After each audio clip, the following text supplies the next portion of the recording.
Welcome to the Success Story Podcast. I'm your host, Scott Clary. On this podcast, I have candid interviews with execs, celebrities, politicians, and other notable figures, all who have achieved success through both wins and losses, to learn more about their life, their ideas, and their insights. I sit down with leaders and mentors and unpack their story to help pass those lessons on to others through both experiences and tactical strategy for business professionals, entrepreneurs, and everyone in between. Without further ado, another episode of the Success Story Podcast. Thanks again for joining me. I'm sitting down with Jim Jordan, who is an American director, fashion and commercial photographer, entrepreneur, talent scout, and manager, as well as producer, initially working as a hair and makeup artist and modeling talent scout. Jordan's self-taught style of photography gained the attention of the owner of fashion retailer J.Crew, which led him to becoming the world-renowned fashion and commercial photographer and director. Jordan's photography has been featured on the covers of magazines such as Vogue, Vanity Fair, Elle, and Marie Claire, as well as many others. Jordan has photographed and worked with celebrities such as Leonardo Di Caprio, Mila Kunis, Barrymore, Jessica Alba, and Kris Jenner, to name a few. As an entrepreneur, Jordan is the owner of three businesses: Jim Jordan Photography, which handles Jordan's fashion and commercial photography; White Cross Productions, a production group that directs films, produces ad campaigns and commercials for clients such as Mercedes-Benz, American Express, and Warner Brothers, to name a few; and White Cross Management, a talent management agency that has represented numerous celebrities and models, most notably Jeremy Meeks, Taylor Hill, and Gigi Hadid, as well as actors, musicians, and creatives in other branches of entertainment. Thank you so much for sitting down. Very, very excited to be sitting down with somebody who has worked with some of the who's who of Hollywood, of entertainment. I want to understand a little bit more about your story, how you became to the person you are today, how you built out your businesses, how you built out your career. But just thank you very much for sitting down. Share with you my journey, how I started, what inspired me, what inspires me today, and where I'm going, where I've been, and where I'm still going to go. So I'm happy to share with you. Yeah, thank you. I appreciate it. And I really am curious, how did you get started in, let's say, get started in photography, to put it as simple as possible? What was your career path, your ambition to get you started on this path? When I was a kid, I was in school in the 8th grade, and I had a friend, this beautiful friend, this girl, and she went to Beverly Hills shopping with her mom one day, and she came back to school on Monday and said, this man scouted me out named John Casablanca. He's the owner of the biggest modeling agency in the world, and he thinks I'm going to be a big supermodel, and he wants to fly me to Paris, and I'm leaving school. My mom's taking me out, and I'm moving to Paris. And I was like, she left school a week later. I was devastated. Like, she was one of my homies' best friends. And I was like, whoa, some man came up to you, changed your life, took you out of school, flew you to Paris to make you. And I was thinking to myself, I've never met even a model. I never knew there was a man that even existed that did that stuff. So I was like, I want to get to Europe and get to Paris. That sounds so cool. So I ran out and bought a little business card with my name on it, my mom's phone number on the back. And that year I started hitchhiking and skateboarding to all the schools where I was from. I grew up in the West Valley, Calabasas, and I would go to like 6, 7 high schools a week. And I'd go in there at their nutrition or lunch break, and I'd find girls and guys that I thought could be models. I'd take a little card, and I'd give them the card. I'd say, could you have your mom and dad call me? I think you could be a model. And they'd be like, who are you? So I had a ponytail, I had a skateboard. I was just a little Grom kid. And a lot of the girls would have their moms call me. So I would say, I would like you to come to my house. And my next door neighbor, a guy, his name's Greg Glassman. He's a creator of CrossFit, lived next door to me. And he was the only person I knew at that time that had a camera. And so I begged him to take pictures of these kids I was finding in these schools. And he was like, you're finding models, thinking this is going to be good for him. So these girls would come with their mothers to his house and stand over me and him, and I would do the girls' makeup and hair, and I'd tell them how to take the pictures. I'd be like, turn her like this, be like this, and I would just direct the girls, and I'd be like, great, take the picture, crop it like this. And after like the 4th or 5th model I brought to him, he was so sick of doing it. He's like, dude, I'm done doing this. I can't do this for you anymore. And so he'd shoot one roll of film, a black and white contact sheet, and I'd get the mom to take me down to Hollywood to the modeling agencies. And I was working with Ford Models and Elite, and I'd walk these girls in, And every girl I brought in, they were signed a contract to. And they were like, how are you finding these girls? Like, who are you? You're so young. Like, why are you doing this? And I'd be like, I like doing a girl's makeup and hair and taking a picture of her and or letting her see how I see her.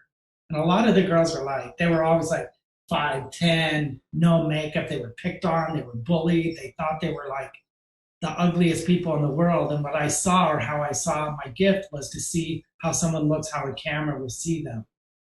And it's a long process, but I started finding these amazing girls, and every girl I bring in, they started getting signed. So my friend Greg was like, I'm not doing this anymore for you. You're on your own. I'm giving you the camera. You're taking it. I'm done. And I was like, bro, I don't even know how to hold this thing. I don't know how to use it. I was like begging him not to leave me. I was like crying, like, bro, you're my best friend. He's like, Jay, I'm sick of it. Like, done. You need to learn how to do this. Come here. And he grabbed me around the neck. He's like, this is how you open it. You put the film in, you drag it over here, you click it, wind it, engage it, and put it on P. You don't have to do shit. I'm like, I don't want to hold, like, I'm scared I'm going to drop it. And he's like, here it is. Here's my tripod. He put it on the tripod, and he handed me the tripod with the camera on. He goes, you don't even know you don't even need to hold the effing thing.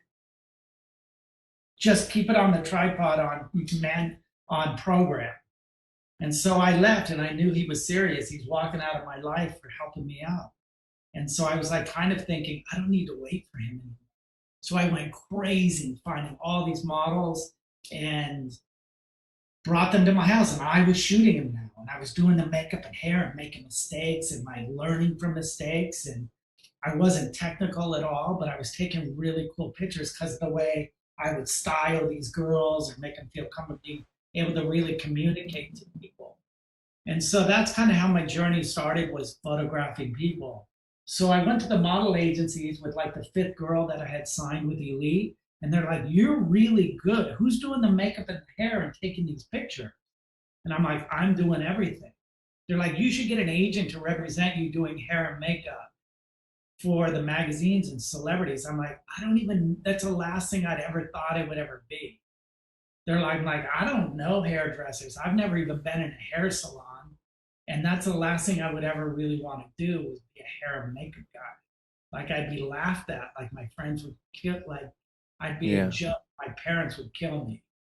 And so I thought of this.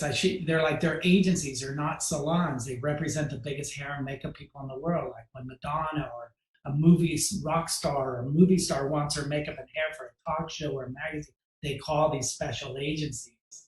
And they're like, you should go in there and show them these pictures you're taking.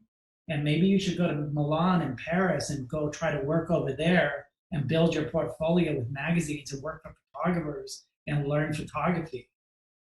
So I always had that in the back of my mind, like, whoa. So a whole nother life story, a lot of tragic stuff happened to me when I was a kid. And when I was 15, and I was 2 weeks before I was 16, I ran away from home. And I moved to Italy. And I lived in the park, and I ran away basically to save my life. That's tough. And I ran away, and I lived in the park in Italy. And I always thought like all these models I was finding were being sent over to Milan and to Paris. So I thought I was going to go run away and go to the fashion capital of the world and work for magazines and photographers doing makeup and hair and learn techniques of photography by working for photographers. So I found my way around in Italy, and I went into the modeling agencies, and I met one of the owners of the agency named Luigi, a fashion agency there. And he says, what are you here for? And I says, I'm from California, and I've been scouting models, and here's some pictures I've been taking. And I really I'm doing the hair and makeup, and an agency in Elite in LA told me I should come to Milan and try to work for photographers and magazines and put a portfolio together. So I'm coming in here, like just taking a chance to meet you. I had my skateboard with me, and he was like, you're like so young, and like, this is amazing. And he says, you come in at 10 o'clock in the mornings, and I'll make meetings for you to go meet photographers and magazines. So I would go there at 10 o'clock in the morning. There were no cell phones back then, texting. I'd go into the meeting 10 in the morning, and I'd say, hi, how are you? And he'd be like, come here, come here.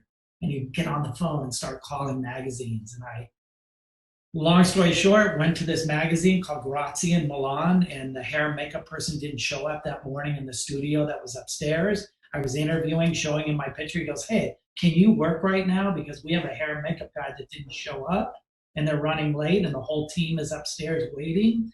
And I'm like, "I don't have anything with me because we have everything here." So that day I ended up doing a cover of Grazia magazine and a 10-page fashion story inside. And that's kind of the day my career started working for photographers in magazines.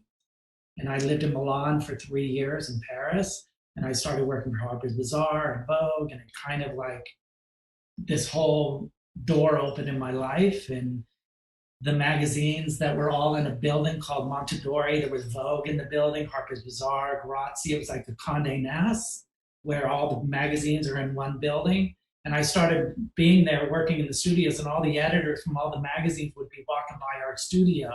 And they'd come up and they're like, "Hey, we've never seen you. Where are you from?" And I was like, "I'm from California." I was really young, I was 16. And they're like, "Oh my God, you do makeup and hair." Like, oh my, and everybody started talking.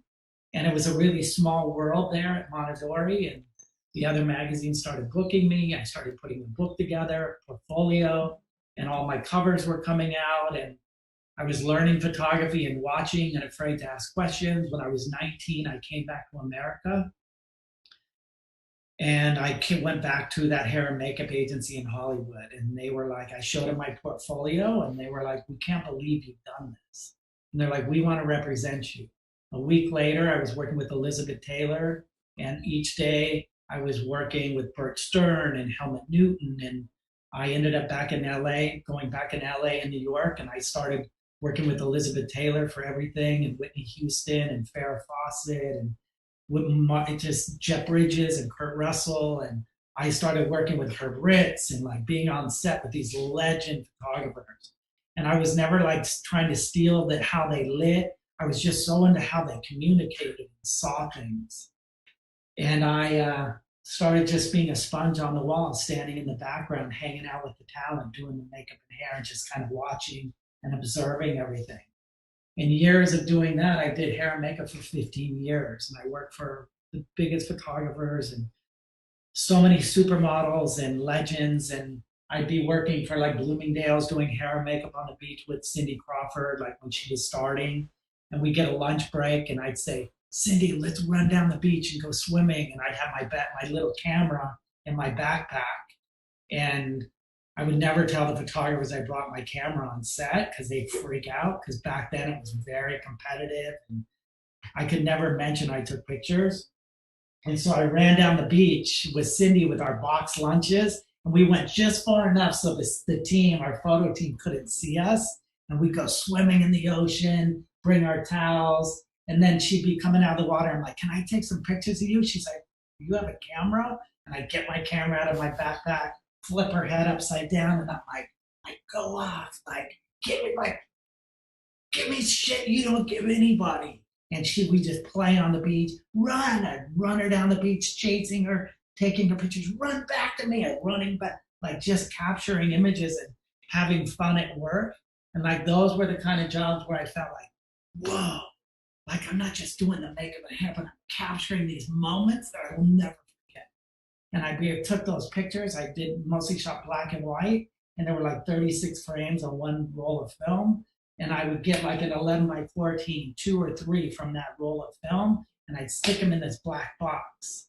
And for years and years, I'd be on shoots, and I would take pictures and sneak in. I'd work with like Farrah Fawcett and walk her out to her car at the end of the day. I did it for the cover of Life magazine, and I did her makeup, and we bonded that day, and helped her carry her bags to the car. And I would be like so nervous to ask her. She's getting in the car, like saying goodbye. I was like, "Do you mind if I take a couple of pictures of you?" And she'd be again like, "What do you mean? Like, what? You have a camera?" I'd be like, "Hold on." I'd get my backpack, get the camera, put her up against the parking lot wall, do her hair, stand like this, be like this, bah, bah, bah, bah, bah, bah, bah, shooting as fast as I can, looking over my shoulder to see if anybody's watching. And I would get a print, put them in the black box. And so for years, I started putting all these 11 by 14s in this black box. And it wasn't like I was taking pictures because I really thought I could ever be a photographer. I first of all always had these voices in my head saying, you're not technical enough. You don't really even know how to work a camera. You don't know how to use a light meter. You don't know how to plug in a power pack. But what I did know is I knew how to talk to people and get people to do anything I would ask them to do. And it was a way that I communicated to people to really get them to trust me and that they would do anything for me because I would do anything for them. And what I kind of would model to them about my vulnerability and who I was and what I wanted to share and give them, it was like a mirror, like they were giving that back to me. And I would capture those moments and the looks in their eyes. And I had this box for years and years, and I was always like, after years of doing it, I was so frustrated on my shoots for doing hair and makeup for so many photographers I worked with. I'm like, how did they get these jobs? They don't know how to communicate. Like, it's horrible working for them. And the talent's miserable. This is like, it feels like work. It shouldn't feel like it. And so I was just so frustrated for years. And I had house and cars and I had great living and I had amazing clients that loved me. And I never thought that I ever leave my career and say goodbye to all these celebrities and great people that love me and work with me and hired me all the time and all the loving, amazing photographers that the voice in my head was like, you can never try to jump in their lane. Who do you think you are that you could go and let the world find out you're quitting doing makeup and hair and become a photographer? Your parents don't have money. You don't technical. And it was all these thoughts and voices in my head that kept me for years afraid to show anyone my picture. And so I used to work with J.Crew all the time, and the owner used to take me on these trips. Am I ranting too much? No, this is great because everything that I was going to ask is stuff that you're already bringing out. So keep going. This is the story that I wanted to understand. Like, there's so many points, like the persevere. Like, first of all, the risk and just like I don't know, the ability to go overseas when you were like 15, 16. Who does that? No, nobody can do that. Everyone, I don't think a single person I know that would have the courage, like, just like the balls to go do that. That's very impressive. So I guess I just want to. A lot of stuff happened to me when I was a kid in those times, that really challenging time of what made me run away. And I was on the streets and I was very street smart. And I'll tell you my story later. That's a whole nother chapter. I have a book coming out about this story and this tragic thing that happened to me. But I was forced to kind of live on the streets here in America and do crazy things. So I was fearless. So me getting on a plane at 15, changing my ID and stealing my brother's identity, getting a passport in a different name and getting a one-way ticket, living in a park and finding my way there was very familiar to me on how I was living my life. Like, because I had a horrible childhood, home life, and nothing was worse. It was better being on the street with strangers than it was feeling where I was supposed to feel safe. And so I took this journey. So I was, shooting these pictures going forward, taking all these pictures and challenged, miserable at work, working with all these people that I didn't respect. But I was so afraid to even tell anyone I knew how to take pictures. So the owner of J.Crew used to book me. I worked for them for 7 years on all their photo shoots, and they'd take me on all their trips. And I do the makeup and hair on all the models. I'd be in Barbados, Harbor Island, or Hawaii, we went everywhere. And the clients used to always hire these famous photographers from France, barely spoke any English. She'd hire this Japanese photographer, wore white gloves and a hat, and she was very soft-spoken. So on all the shoots, the models were like, this is so boring. So the clients with J.Crew, the owner would always say, JJ, get on set and direct these people. Like, we want you to direct. So stand next to the photographer, do the makeup and hair, but direct these models. And all the models were my friends. They were like, I worked with them for years. And we'd skinny dip at night, and I'd get everyone like kissing and hold hands and like go off. And I would be on set, and she was like, your energy's amazing on set. Like, just tell the models what to do. So after a few shoots, the models would come up to Emily and go, Emily, why don't you have him shoot? Why do you have him just direct? He's an amazing photographer. And she's like, what are you talking about? I've been working with Jim for 7 years. He cuts my hair. I've been at my house. He knows my family. And he's never mentioned ever once that he takes pictures. What are you talking about? He takes pictures. And this guy, Anthony Crane, this famous model kid, who's one of my best friends, he's like, he's an amazing photographer, and he's so humble and shy to ever tell anybody that he takes pictures because he doesn't want to overstep his boundaries. And he doesn't take pictures for anybody and for people to know about. She's like, you're kidding me. So she goes, no, talk to him. So Emily calls me. We come home. We're back in New York. She calls me. She's like, I want to talk to you. And she says, all the models tell me you've been taking pictures, and why haven't you ever told me? And I'm like, I just take pictures like to document my life. And I don't take pictures for other people, and I'm not taking pictures for people to see. It's for my journey, my life, and the people I get to spend time with, and that I can capture the moments in my life. And she goes, well, I want to see your portfolio. And I'm like, I don't have a portfolio. And I go, and truthfully, I don't want to show anybody because I don't want to be compared to or critiqued or judged. It was like my biggest fear, really, for anyone to look at my images. And even I didn't want to show anyone my pictures. And I go, I don't want to show you my pictures, truthfully. It's for me, it's just my journal. And she was like, if you don't show me your pictures, I'm never going to work with you again. And I'm like, are you kidding me? She goes, no, that's how serious I am, that I want to see your pictures. And I'm like, I don't have a portfolio. It's in California. It's a black box, and it's got like pictures in it, and it's all I have. And it's not in any kind of way. It's just pictures that I've collected. So she goes, well, you're going to come back to New York in a couple of weeks. I want to see that.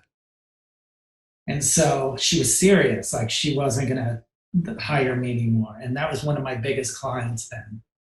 So I came back to New York, and we were in touch, and she goes, I want you to remember to bring your pictures. So I go to New York.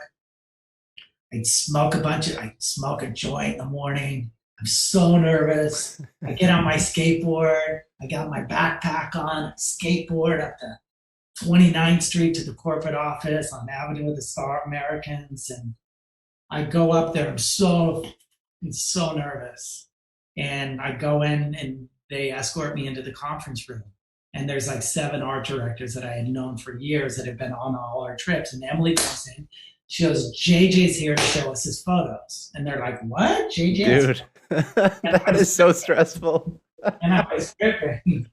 And I was like, I was cringing. So I slammed my book down on the table, and Emily stands up, and I'm back up, and I'm standing there, and I back up from the table, and I turn my back. And she opens my book, and I can't look at any of them. And they're all getting out of their chairs to come around to look. So I walk away like 10 feet, and I turn my back to them because I just didn't want to see, the voices in my head were like, you're not good.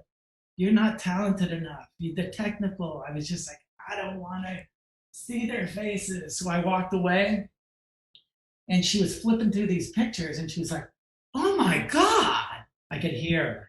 And I had these pictures, and the first like 10 pictures in the book was like when I lived in Italy in the park. I'd made friends with all the rugby players. And I was in the park every day, and all the Italian guys that played rugby in the rain, and they didn't speak any English. And I was always there, and they were like, hey, like really nice to me. So I would like get them together and take portraits of them. And it was like, I had all these pictures of pouring rain, and they were all muddy. Their shirts were off, and I had them with all their mallets and all these Italian best friends hugging each other. And I had all these pictures of this rugby team guys, Italian guys in the rain. And she was like, and they were black and white. She's like, Jay, these are, and then she would turn to pictures of Cindy Crawford and Whitney Houston and Jeff Bridges and Kurt. And they were like, oh, how do you know these people? This is insane. And I never told my clients who my clients were. So I'd go to work, and it was all about J.Crew. I never was like, oh, I just got off a plane with Nick Cage doing him, or working with Jeff Bridges, or whoever I was with. I never told people what my life was, because my life, I wanted it to be all about them. And that's one of my gifts as a photographer, is to really talk about people and let them feel that they're the most important thing in the world. And when people start asking questions about me, I'm like, it might not seem that way right now, but that's really how I live my life. I always want to throw it back on them. And so she, like, they couldn't believe my pictures. And she looked at me, she says, we cannot believe you've been hiding this. This is crazy amazing. And she flipped back to the rugby pictures and she goes, we want you to do this for us. And I'm like, what? She goes, I want you to hire any male models you want and get a group of rugby models from New York. And I want to take you out to a real cricket field in Connecticut. And I'm going to turn you loose and let you pick whatever clothes you want to pick and whatever models you want to shoot. And I want to turn you loose on that cricket field and reenact this shoot.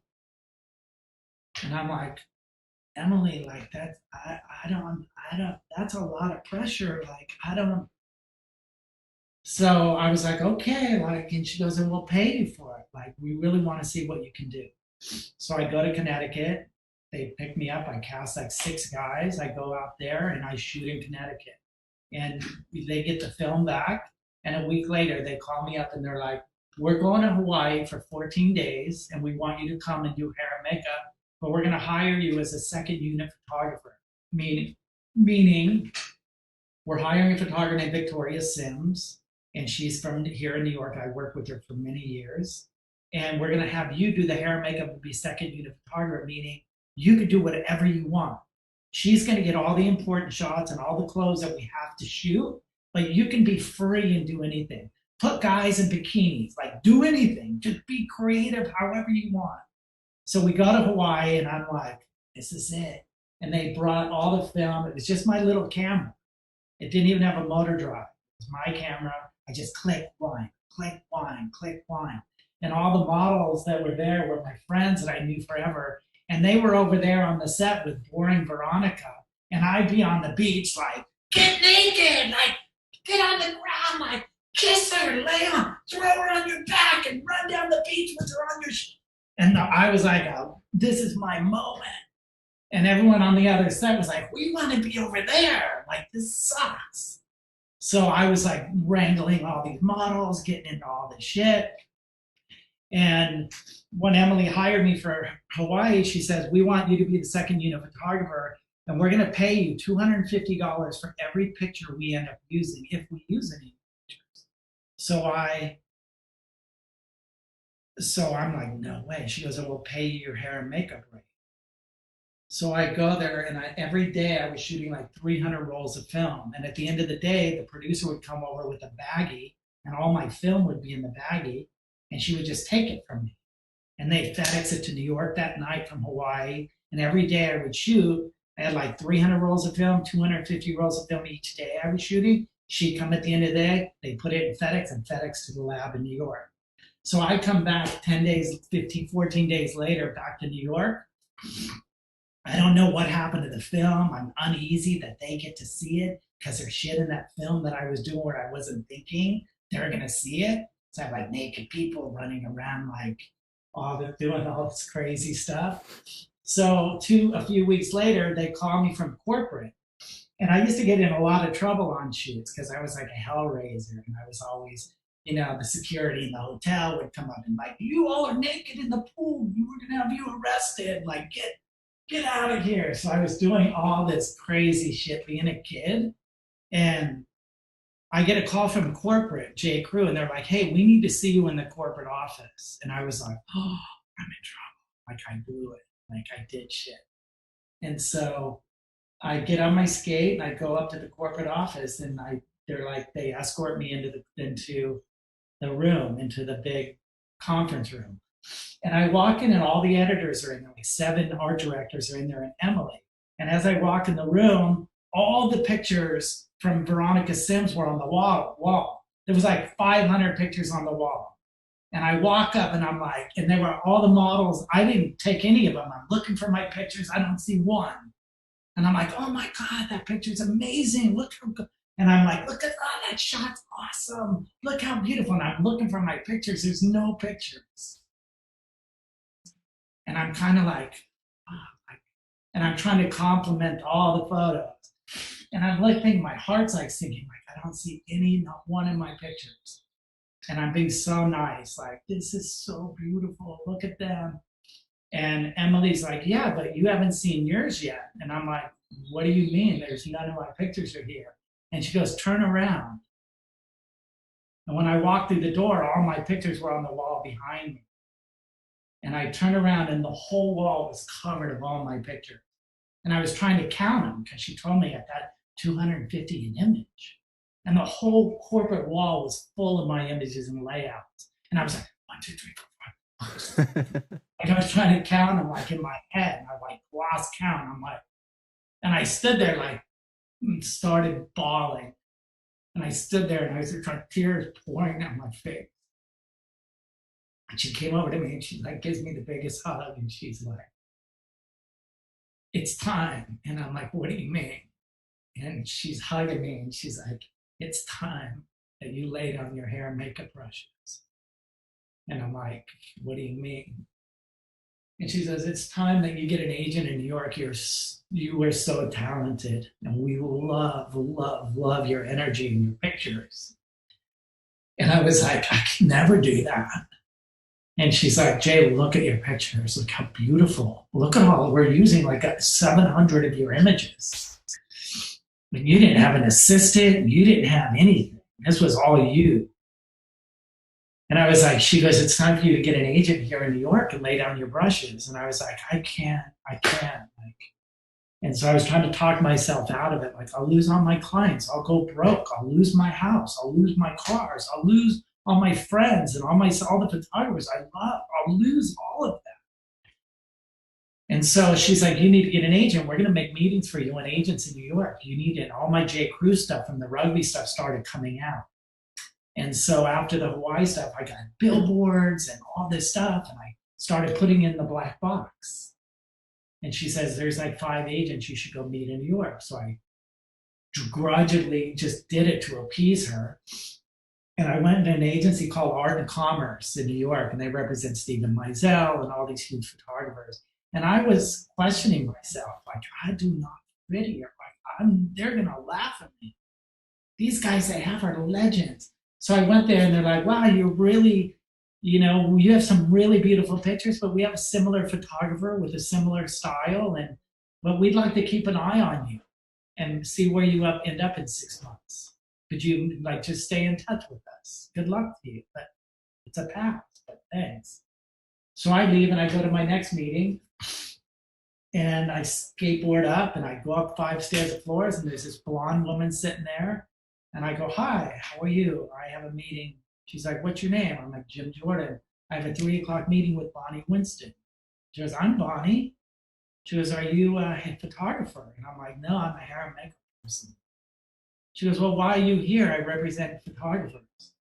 And I go, well, I've been taking pictures and I work with this lady named Emily, the owner of J.Crew, who asked me to come in and see you guys and show you my photos. And so she goes, do you have a portfolio? And I go, no, but I have this black box that has prints in it. So she opens the box and it's like literally handheld 11 by 14 prints, not in plastic, just like really fragile prints.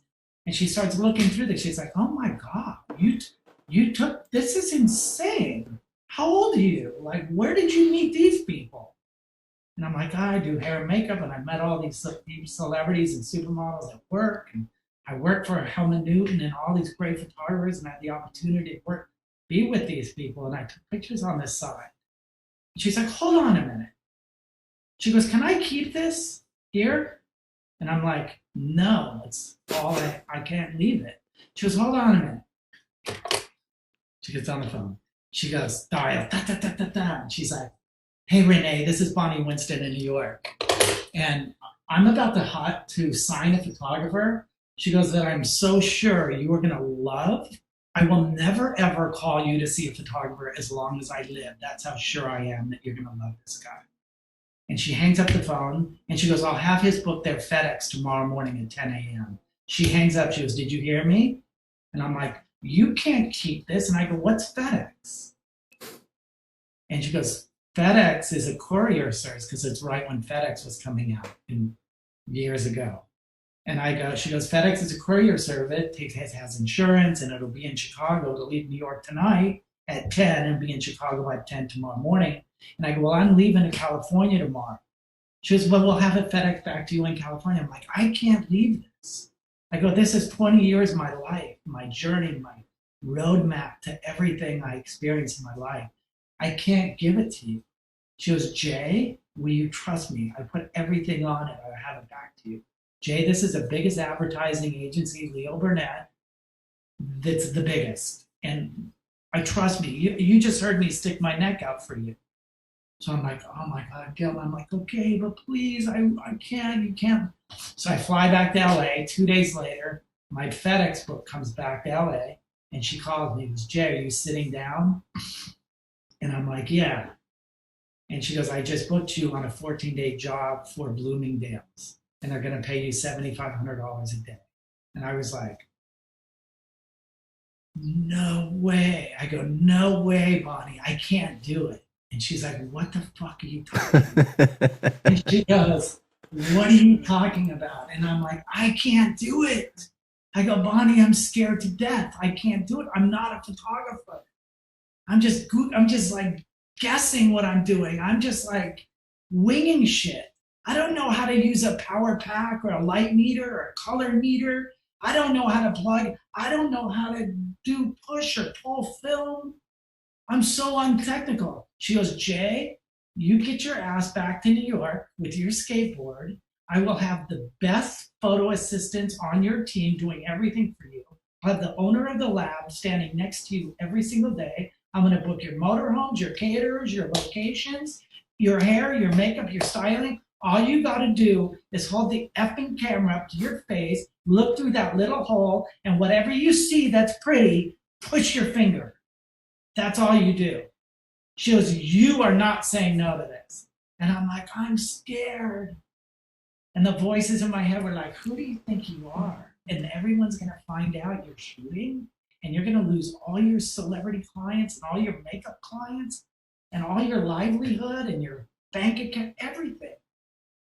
And I'm like, I can't do it. So I smoked a lot of weed. I can't do it. Being a kid, like trying to bury my fear and like build my confidence.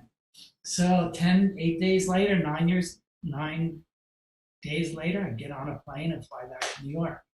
And I sleep there. And the next morning, I was to go at the post office. Was my first location on Fifth Avenue. And I go skateboarding up, smoke out in the morning, skateboard up. And there were like 3 motorhomes and a team, like 50 people in the crew, all meandering around around the motorhomes and stuff.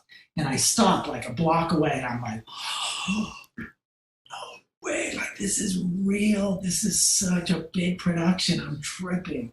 So I skateboard up, and I get off my skate, and I'm walking up, and there's this beautiful blonde lady sitting on the curb smoking a cigarette.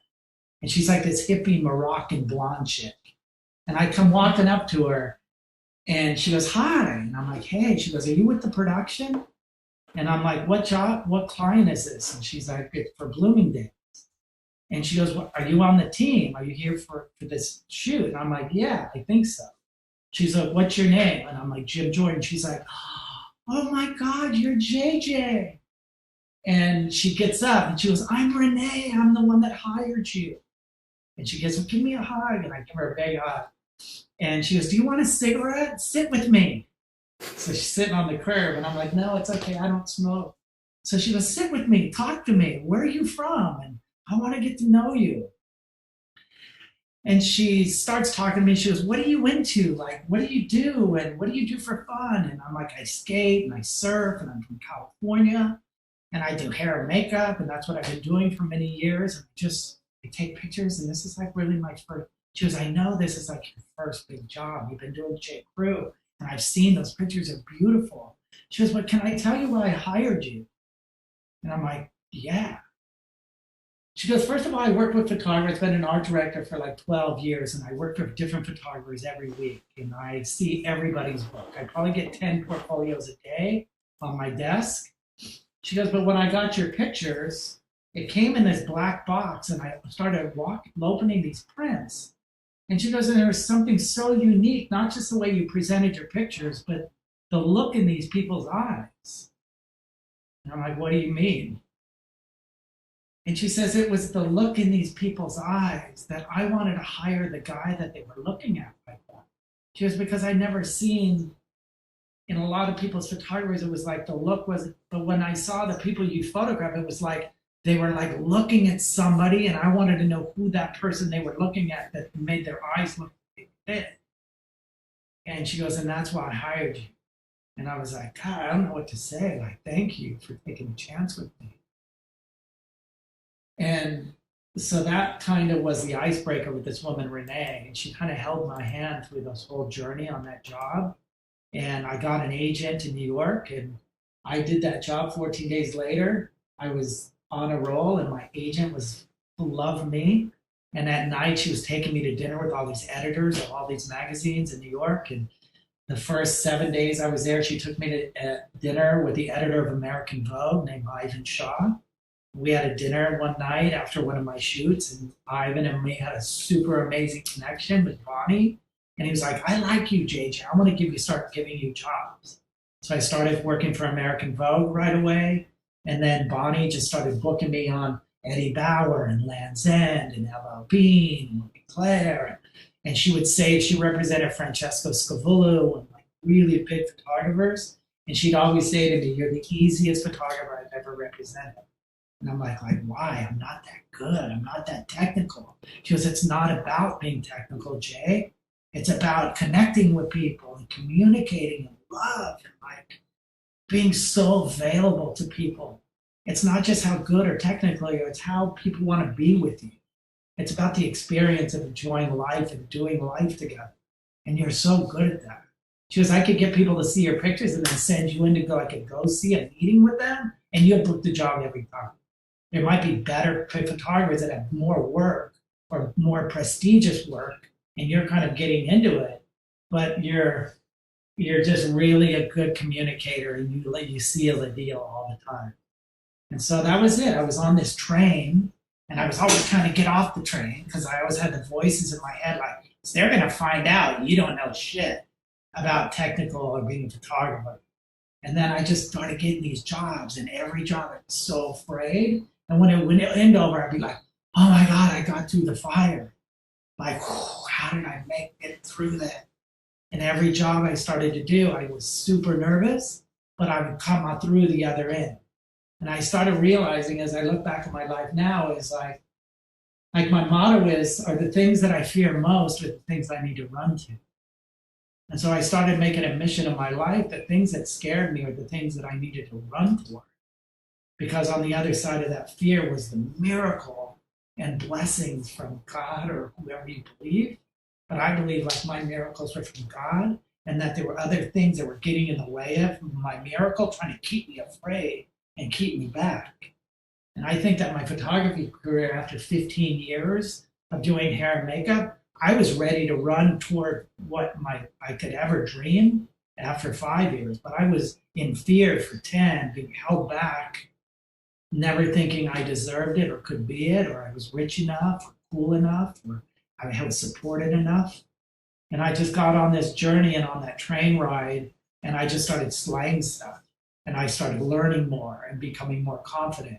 Even though still today, I don't even consider myself a photographer. I never considered myself really a hair and makeup guy or wore a badge like I'm a hairdresser. I just wanted to be with people and make them show them how I saw them. And I took a camera to be able to document how I saw somebody that I could show them. Like I do a girl's makeup and hair that was like 15 and bullied in school. And I thought she was the only person in the world that I thought she was beautiful. I do her makeup and hair, chop her hair, and turn her around to look in the mirror, and she started bawling, crying that she couldn't even believe that was her. And that feeling alone was what drove me to keep going. And then I would take pictures of people and then show them how I was in show them and watch them like cry. And I'd be like, God, this is amazing. This is worth more than any money, anything I could do. And I never did it for money. I never got into this to make money. I didn't want to become a photographer because I would shoot hot girls or movie stars or be in the fashion business. I did it because I wanted to connect with people and show people how I saw things. And I used that little black box to pull the trigger, to capture that moment, to show them how I saw them, and that they would trust me enough. I loved it. I love the story. Thank you very much for giving that over. You know, a lot of people gloss over a lot of the details of their life, but I appreciate that even though you had several points, like you mentioned, like you were really there's a lot of self doubt that you sort of push through, and that's not easy. And I think that that's something that a lot of people have problems with. And I guess you know, how do you my question to you, because I have other questions out of that story for sure, but how do you deal with that self-doubt? Like, how do you push yourself to make the decision? Is it because you had the right people in your life, the right mentors, or was it intrinsically like, you know, coming from inside, internal, that even though even though you were saying you couldn't do it, you still took that step forward? But how did you sort of keep going? Well, like being in fear that kept me in fear for so many years, Mhm. being something that I really was unhappy doing. When I had a dream, like I knew there was way more to me. And I feel like it was a lot of things. I feel like a lot of the people that kind of pulled me out of my box were like angels, like sent from God, in Mhm. a weird way to look back at it now. And I believe I was a lot of work that I did, and that I'm constantly doing to keep myself present and to be able to recognize those voices that are coming in all the time, to recognize whose voice it is, and to realize and now recognize the truth, and the truth of who I am and why I'm here, and that I can do all things. And the Mhm. voices that are trying to keep me or make me afraid, I realize those voices it's like an arrow of which way I need to go. So if something's saying you can't, I'm going and running toward that. And I journal every day. I started doing a book called The Artist Way, and it's a 12-week workbook that changed my life back then when I became a photographer. I embarked on this 12-week journey called The Artist Way. And I recommend it for every creative, people that have lost their creative gifts and don't know what they are or how to recover them or discover them. I recommend this workbook for everybody I know. It changed my life. And part of doing that work, the third week, in the third week I did that work, I became a fashion photographer. And part of the exercise you do every day is you journal 3 pages, full pages every morning. And I started journaling these things that came out of me on my journal that I didn't even know. When I would reread it, I would say to myself, who is that writing?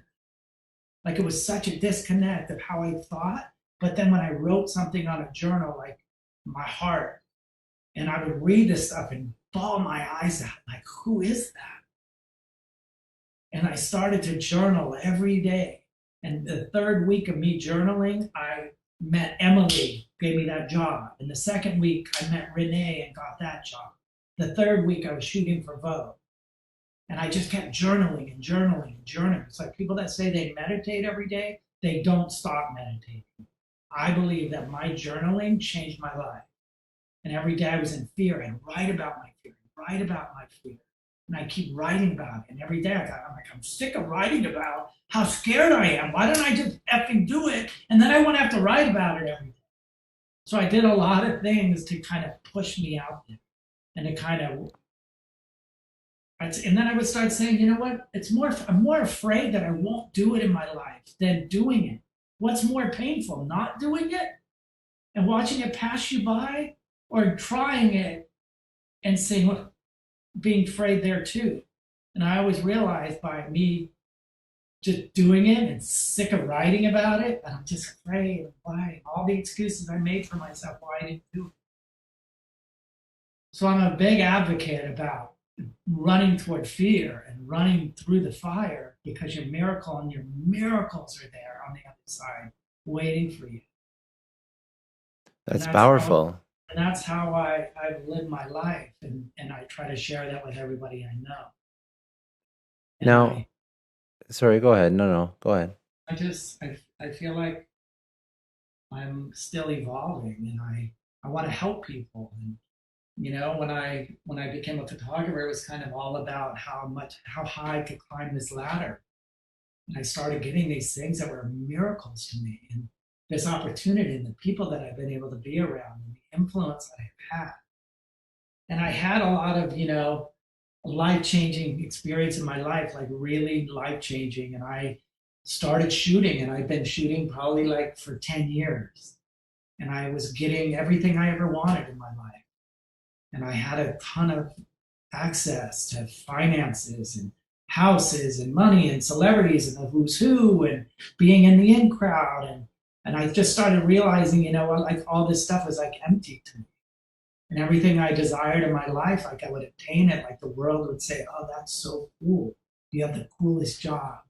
But somehow I always felt like really sad and empty inside, no matter how much I got or how many big jobs and big movie stars I get to shoot. It was cool and it felt great and I was thankful, but that happiness never lasted.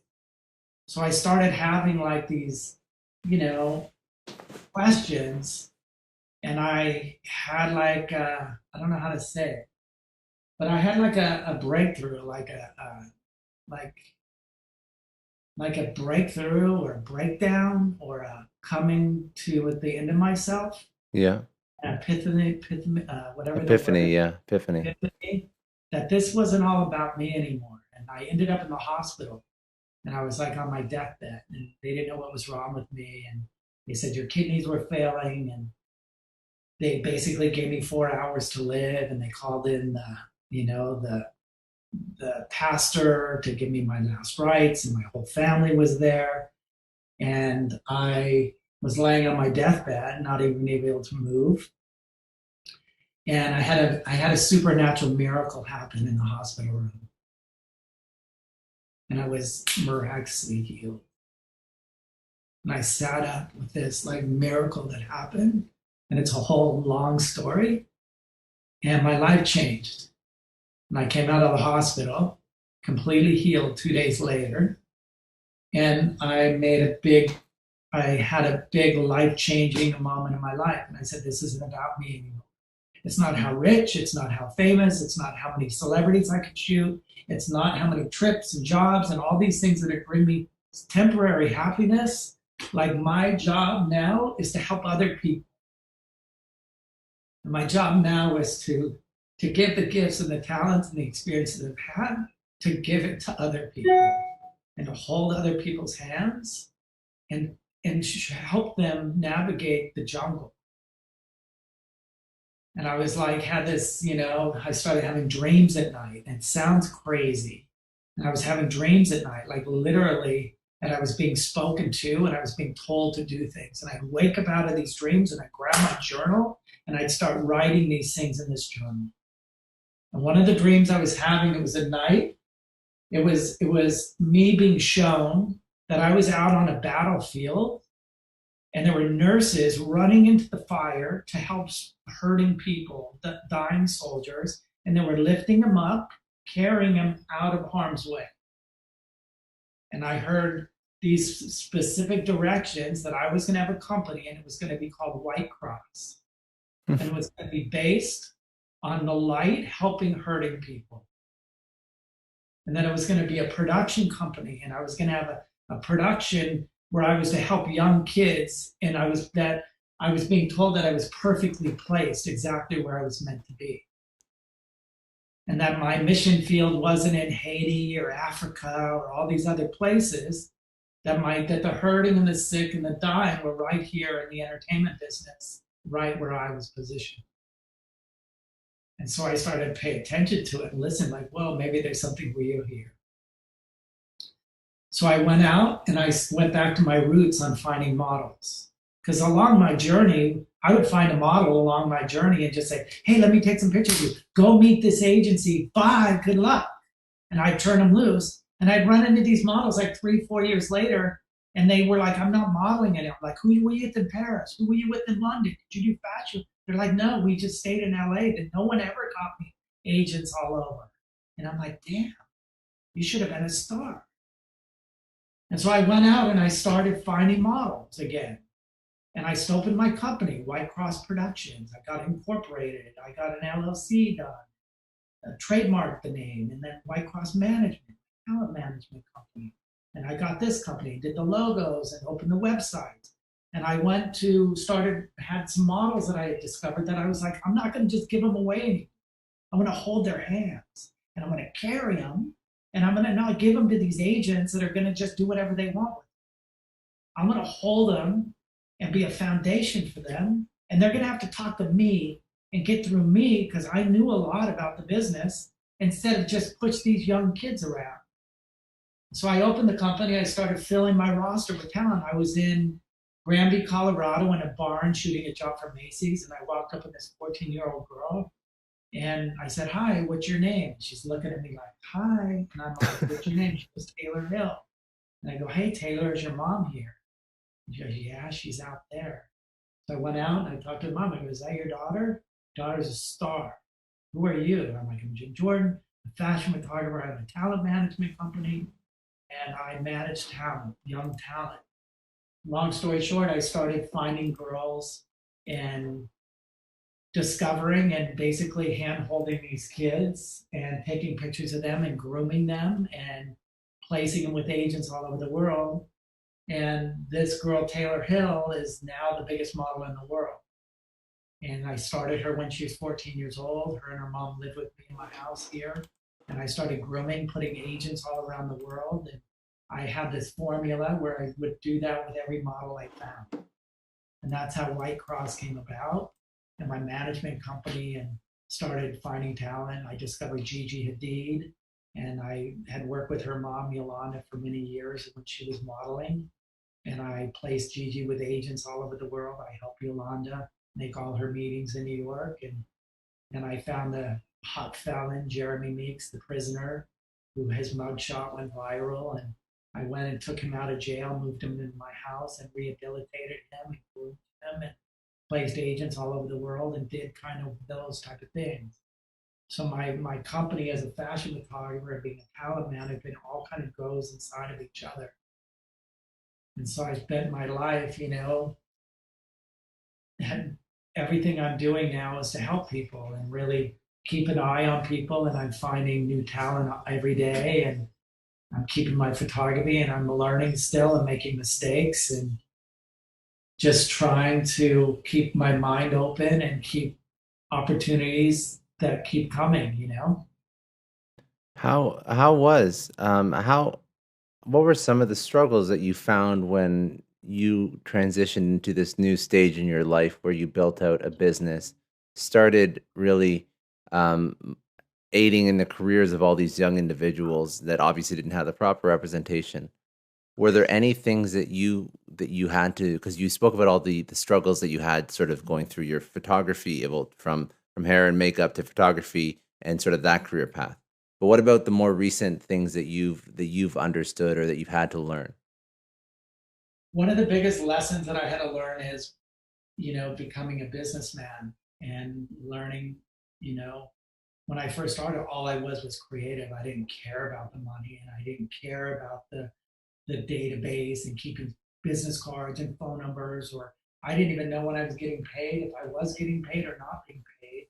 I was the biggest reckless. I was just out shooting big jobs. I didn't know if the agents, and I found out years later that my agent had been stealing from me and taking a lot of money from me. And I just kind of woke up to it.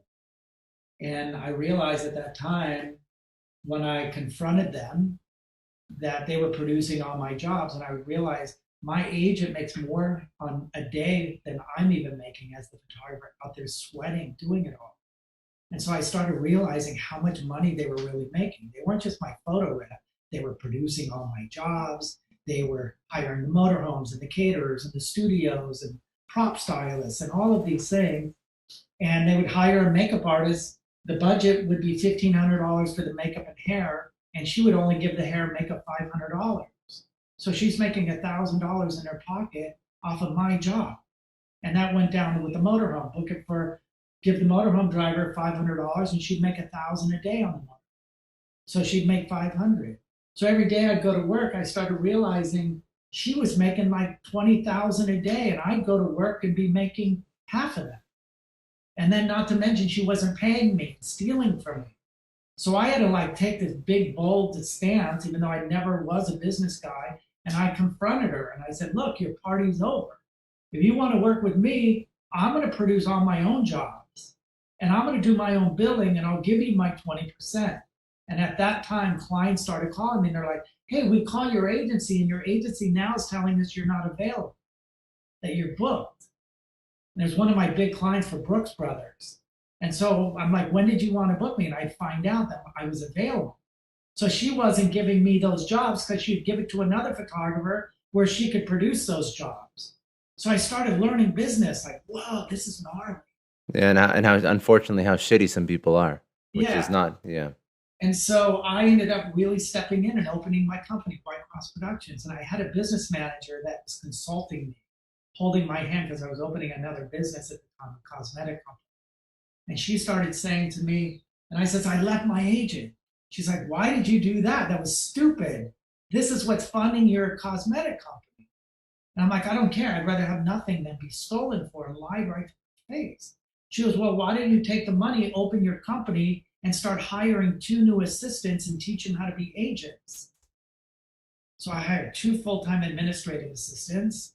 I taught them how to use my database. I gave them the client list. And I said to each one of them, I want you to make 50 introduction calls every single day on the phone.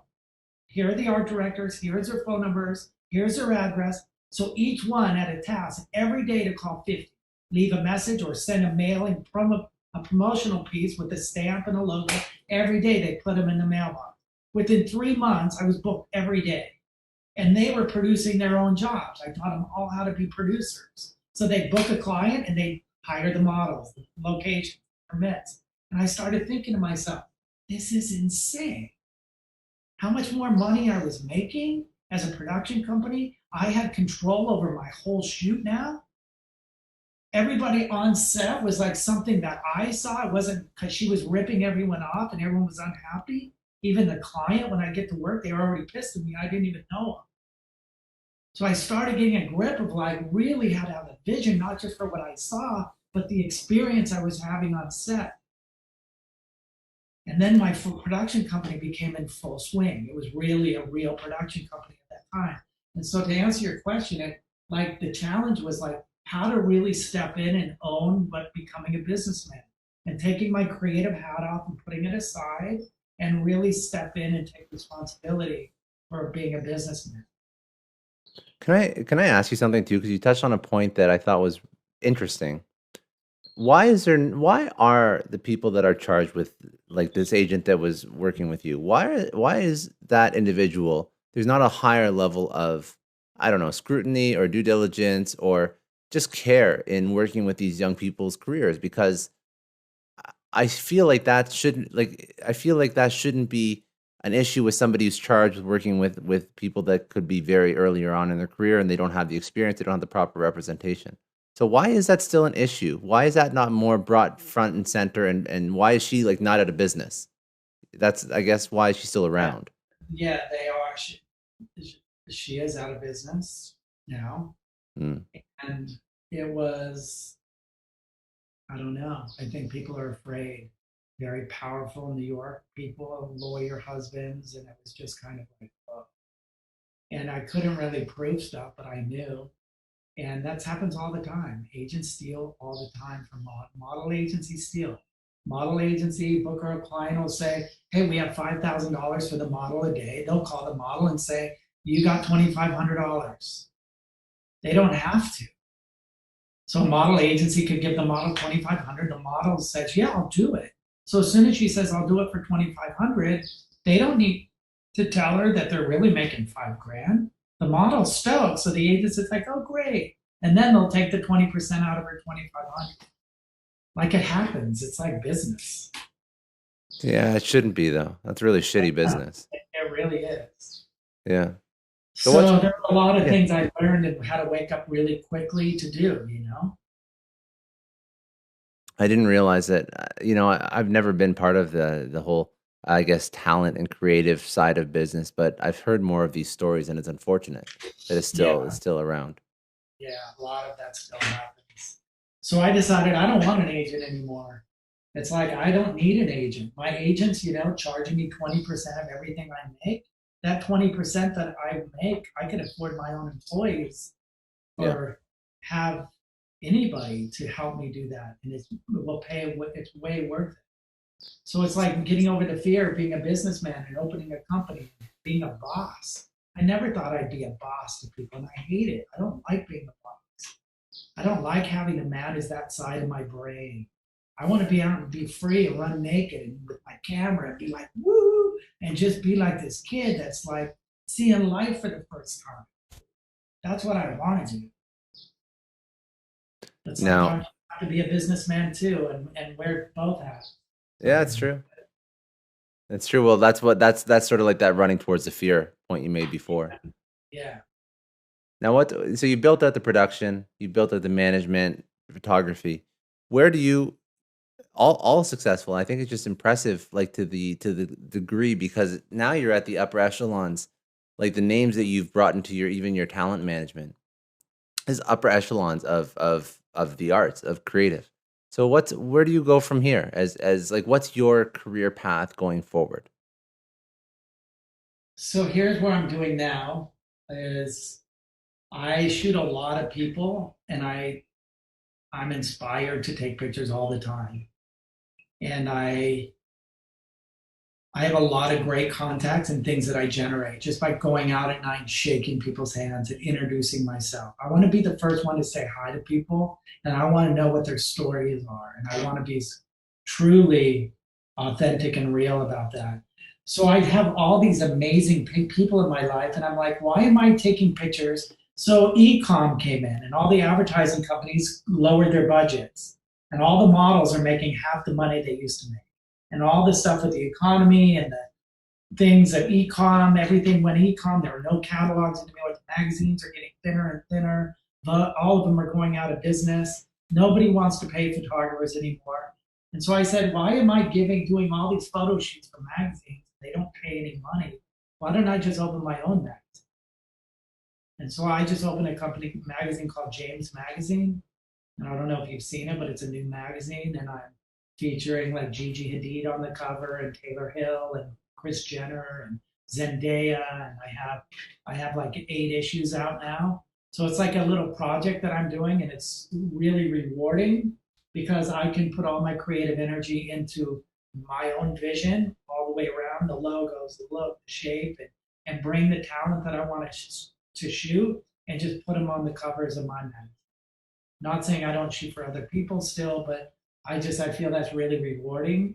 And I want to build this platform with the magazine to one day make it a really amazing magazine with great advertisings in it and Rolex and Range Rover, and get some really amazing advertising and kind of build slowly this brand and see what happens with that.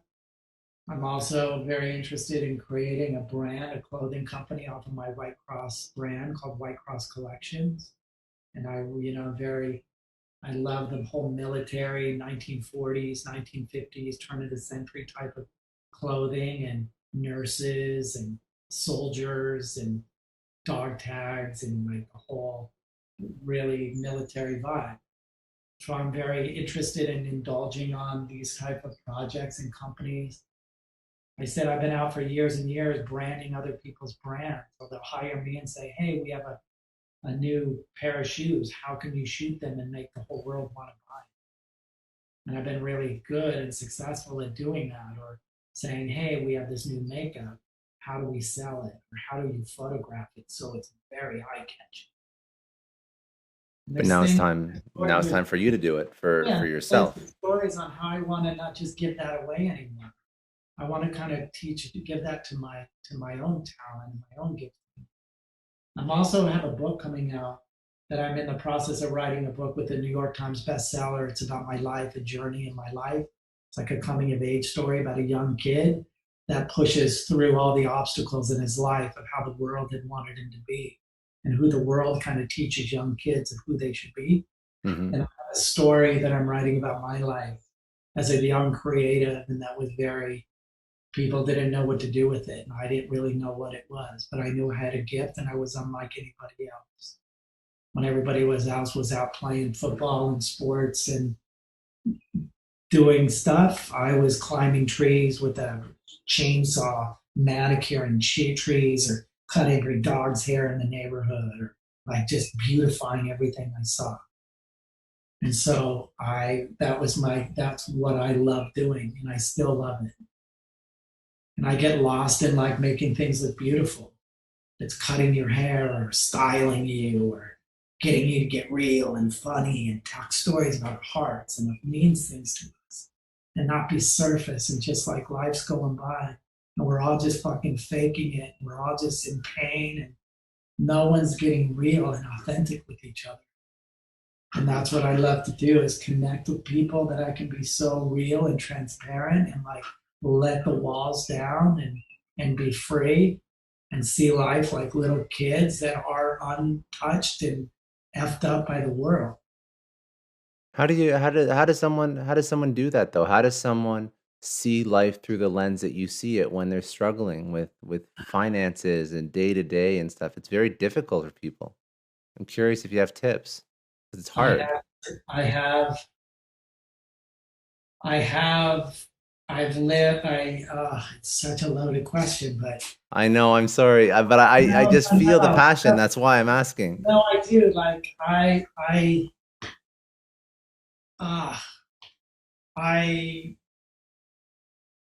I do a lot of things, and I believe a lot of things, and I'm very spirit. I believe in spirit. I'll tell you what, we can do it. We can do a follow up when we'll do like an in-person sit down after the book and whatnot. That'll be good.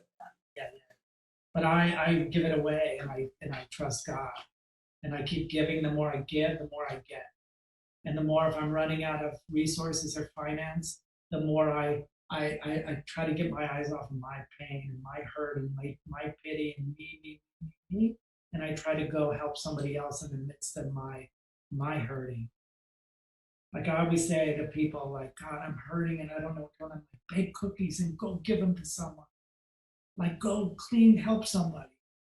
And I've learned, and I've done a lot of things where I've like kept everything in like me and my pity party and like, oh.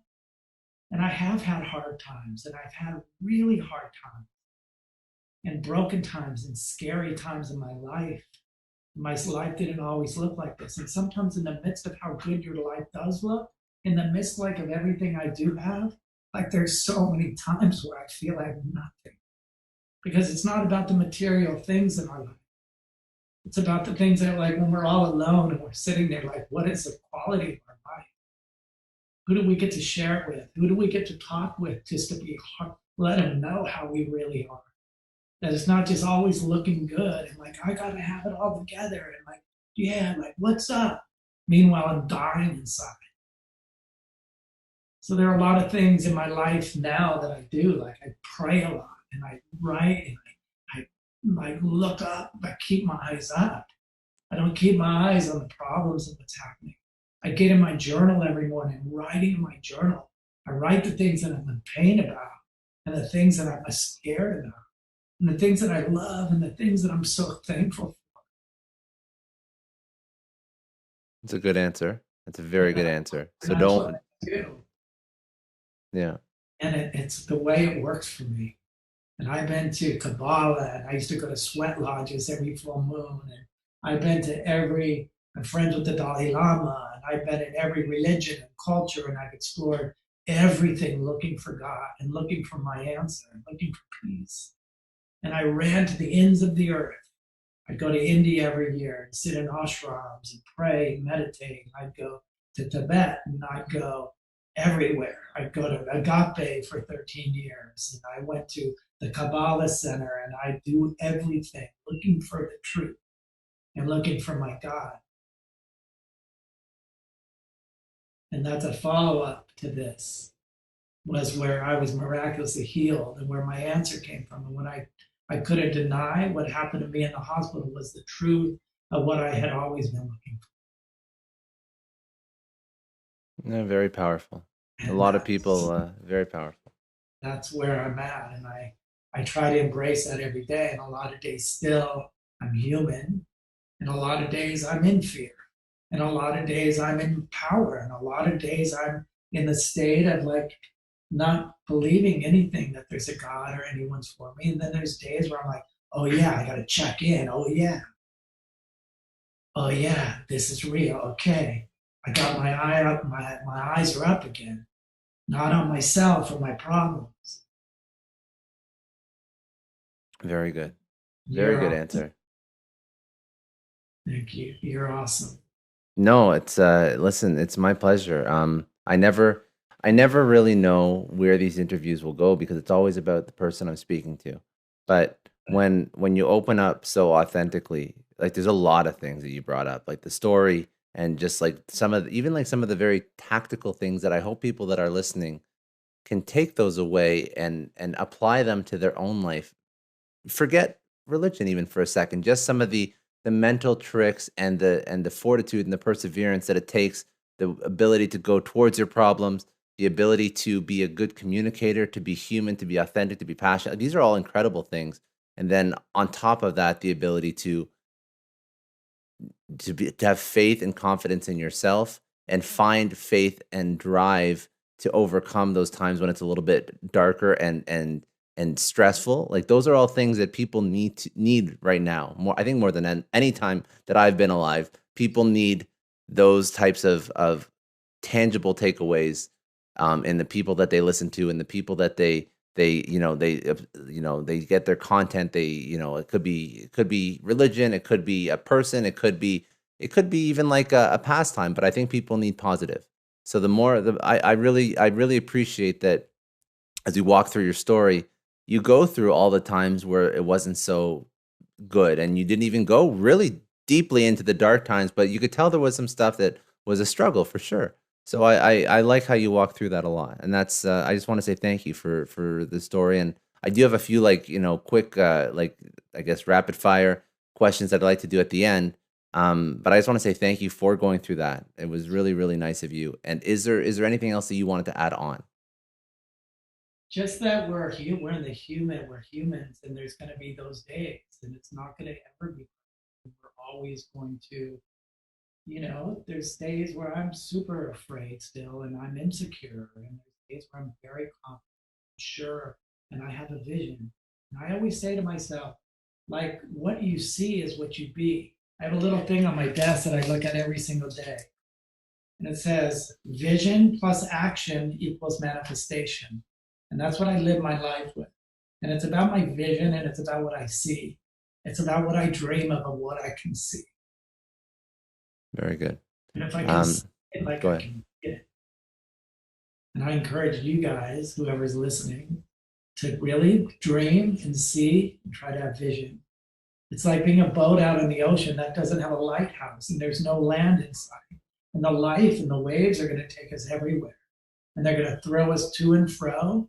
But if you have your eyes on the light and the prize of where you're going, you can get there. And that's how I believe, and that's how I live my life. So keep You- dreaming big. you're fast forwarding because I was going to ask you one of my rapid fire questions is one lesson that you would tell your younger self, and you've told me a whole bunch of them. So I guess I'm still going to ask you what would be that one lesson that you would tell your younger self that would help you? He says, run, don't be afraid of the fire. Go run. Go run toward the things you fear most. Very good. That's the things I've learned most of my life. And every time I ran through it, it was almost like there was somebody on the other side with their arms open, grabbing me and putting a prize around my neck. Very good. Sorry? Like I won that race. Yeah. No, I wanted to ask you one more, just another Okay. quick question. Where do you go? Where's a resource that you go to learn? It could be a podcast, it could be an audible, it could be a person, it could be a book, something that you would recommend people go check out. Um, Besides the work you recommended before, the creative. I recommend a few things. I recommend the number one thing I recommend is a book called The Artist's Way. And it's a 12-week workbook and it's life changing. And I believe in everybody I meet and everybody I come in contact with. I think it's the most life changing experience in work that anybody could do. and it's called The Artist's Way by Julia Cameron. That's one thing, and I think you should just continue to. I watch a lot of YouTube.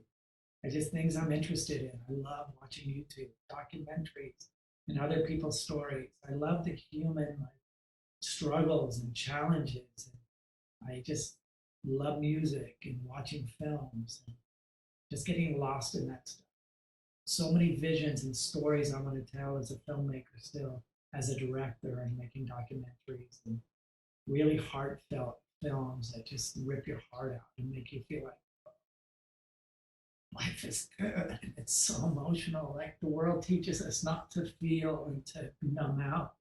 And then we're supposed to be a certain way and have it all together, no matter who dies, anything. And it's so beautiful to watch people just like feel again and hug and love each other and not feel like everything. It's like when I think I know it all, I lose everything. If I feel like I don't know it all, then there's room for the miracles to come in my life. And that's a lesson that I've learned in my life. Like I got to vacant myself from my opinions sometimes. And then the universe or God can use you, teach you, and keep expanding you. I lived my life so many years where I knew the answer to everything. I didn't care about anyone's opinion. That's before I had my transformation in my life. But when I had that miracle happen to me, I was like, I don't know anything. I don't have your answer. And I still don't. I just know how to get my answer. And sometimes I don't. Sometimes I'm out in that sea floating around and emotional and crazy and moody and an asshole. And I'm just not. Some days I'm just like, I feel now grateful and thankful that you would even want to hear what I have to say. Yeah, well, I think that it's pretty obvious when you start uncovering the stories of people like yourself, like people that have done incredible things in their lives, and that's what the whole purpose of this podcast is, right? It's to unpack that story, because if somebody looks at you today, they see what you are today. They see a very small point in time, which is the culmination of so many things that have happened over your life. And I want to unpack that so people can understand that progress, because the more people can understand that the path to success, or whatever success is perceived to be, is not linear. It's not simple. It's not easy. It's not fun. It's in certain scenarios, right? Like there's so many nuances. There's so much to it. And that's really what I think, that's what you did an incredible job of telling over. And that's really what I want to accomplish here. So thank you. I appreciate that. I appreciate you. Yeah. Thank you for your time. Last thing is very important. Where do people go to connect with you, find your work, new book? Where's that going to be? What are all those outlets, social, websites? I have an Instagram. I have two Instagram. One is called Jim Jordan Photography, at Jim Jordan Photography. I have another for my talent management company. It's at White Cross Management. I have another Instagram for scouting if people want to be models or think they could be models. It's called at White Cross Model Scout. And then I have my website, jimjordanphotography.com. And my book, I hope to be coming out probably in 6 months. We don't have a name yet, but I'll keep you posted. And there's a lot of, I'm sponsored by a lot of different companies that have a lot of things on site. So if you go to Google, you can see some different companies I work for. But I have some amazing sponsors that believe in me and are very generous and kind of help me tell my story through my art and photos, commercials, and things that I direct. But this is the beginning, baby. We're going, That's all for today. Thanks again for joining me on another episode of the Success Story Podcast. You can download or stream this podcast wherever podcasts are available, including iTunes, Spotify, Google, Stitcher, iHeartRadio, and many others. You can also watch this podcast on YouTube. If you haven't already, please subscribe and share this podcast with your friends, family, coworkers, and peers. Please leave us a rating on iTunes. It takes about 30 seconds, as it allows other people to find our podcast and lets our amazing guests reach even more people with their message. And remember, any rating is fine as long as it contains 5 stars. I'm Scott Clary from the Success Story Podcast, signing off.